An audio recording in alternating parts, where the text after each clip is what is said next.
manifesta a nação.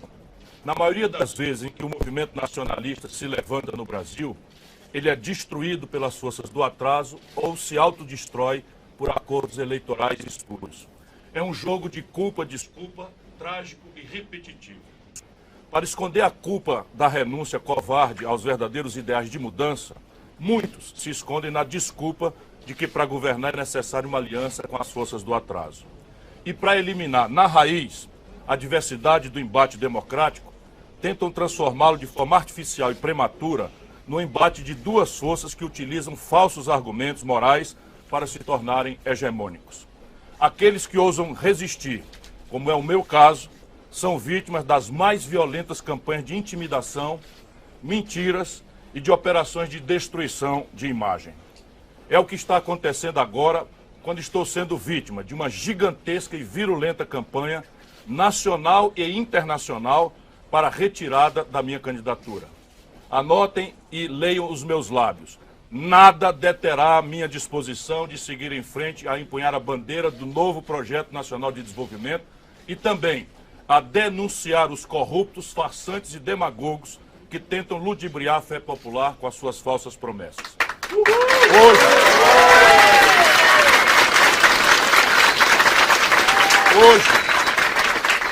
Hoje a máscara desta farsa cobre duas faces, que mesmo possuindo certos conteúdos e contornos diferentes, trazem de forma profunda a matriz histórica dos erros que há décadas atrasam o Brasil e escravizam o nosso povo. É essa matriz, escrava de um modo corrupto de governar e de um modelo econômico submisso aos interesses do mercado financeiro, que une Lula e Bolsonaro. Bolsonaro não existiria se não fosse a grave crise econômica e moral dos governos petistas. E Lula não sobreviveria em sua ameaçadora decadência se não fossem os desatinos criminosos de Bolsonaro. Mesmo assim, as máquinas poderosas do lulismo e do bolsonarismo estão conseguindo ludibriar a percepção popular, passando a falsa ideia de que apenas um pode derrotar o outro, e que este passo atrás é o único meio de levar o país adiante. Esse rito suicida tem um incentivo comodista e covarde de setores da mídia e da inteligência, que em uma mistura de cumplicidade, amnésia e medo, perderam a nitidez dos fatos, das causas, dos efeitos e de suas perigosas consequências. Reduziram o debate a um choque vazio e oportunista entre o suposto bem e um suposto mal, enquanto produzem a campanha mais sem propostas e sem projetos da nossa história recente. De forma deliberada, não questionam o fato de o Brasil vir adotando há 30 anos um modelo político baseado no conchavo, na corrupção e no toma lá da cá, e de vir prolongando a vida de um modelo econômico que entrega a riqueza do país para quem já tem muito e que distribui apenas migalhas para quem tem pouco. Em uma das engenharias financeiras mais perversas da história mundial, conseguiram transformar, de 2003 a 2021, uma dívida pública de pouco mais de 600 bilhões de reais em uma dívida que ultrapassa hoje 7 trilhões de reais.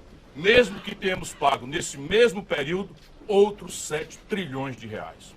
Praticamente a cada trilhão que pagamos da dívida, em lugar de diminuir, ela aumentou em mais 1 trilhão. Algo completamente absurdo, ainda mais se lembrarmos que as taxas de juros são definidas pelo próprio governo. Não por acaso, essa trágica engenharia financeira transformou-se em uma pavorosa tragédia social. Por estas e outras razões, o Brasil tem uma das piores concentrações de renda e desigualdades sociais do mundo. Aqui, os 5 mais ricos acumulam uma fortuna equivalente a tudo que os 100 milhões de brasileiros mais pobres possuem. E 5 bancos concentram 85% do mercado, o que lhes permite impor à população os juros mais altos do planeta Terra. Esquecem-se, ou fingem esquecer, que exatamente por isso, cerca de 40 mil indústrias e mais de 350 mil comércios fecharam as portas do governo Dilma para cá. E que mais de 66 milhões e 600 mil pessoas e 6 milhões de micros, pequenas e médias empresas estão com nome sujo no SPC ou no Serasa. É por conta desse esquecimento deliberado e criminoso que ostentamos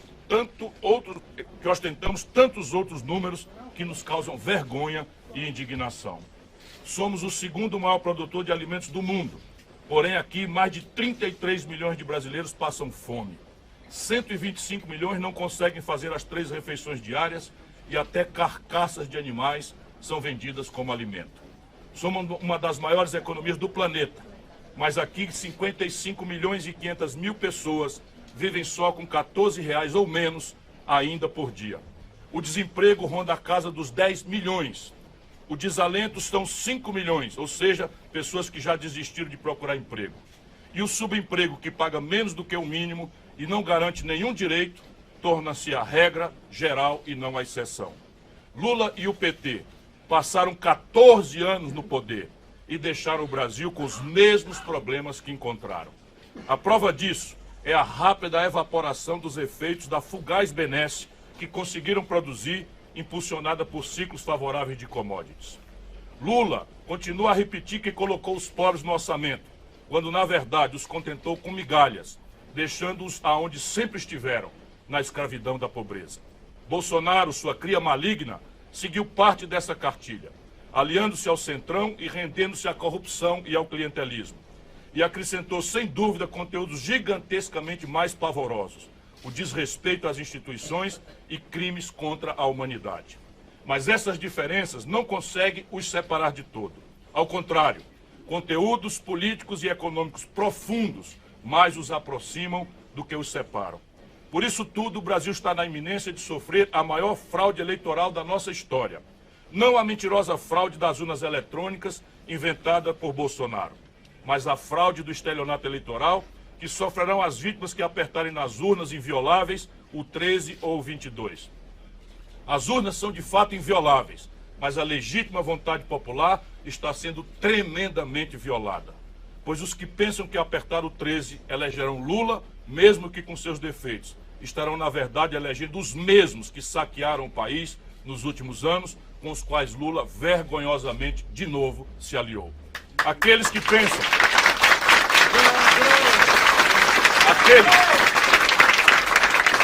Aqueles que pensam que ao apertar o 22 elegerão Bolsonaro, mesmo que com as suas deformidades, estarão na verdade elegendo a outra parte da corja que saqueou o país em governos anteriores e que pularam agora para o novo barco que disputa com a mesma rota a reta de chegada ao caos.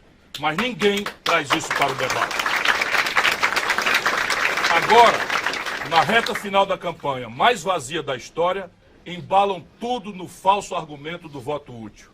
Com essa pregação, querem eliminar a liberdade das pessoas de votarem, no regime de 2 turnos, primeiro no candidato que mais representa seus valores, e, se for o caso, de optarem depois por aqueles que mais se aproximem de suas ideias. Querem privá-las do direito de expressar seus sonhos e de testar a força das suas posições, enriquecendo o debate e fortalecendo a pluralidade de ideias. Querem calar as vozes das dissidências e submetê-las sob o regime do medo e do terror velado a 2 blocos rivais que se escondem no maniqueísmo e no personalismo, para disfarçar as profundas e definitivas semelhanças de suas candidaturas. Por mais jogo sujo que pratiquem, eles não me intimidarão. Não fugirei...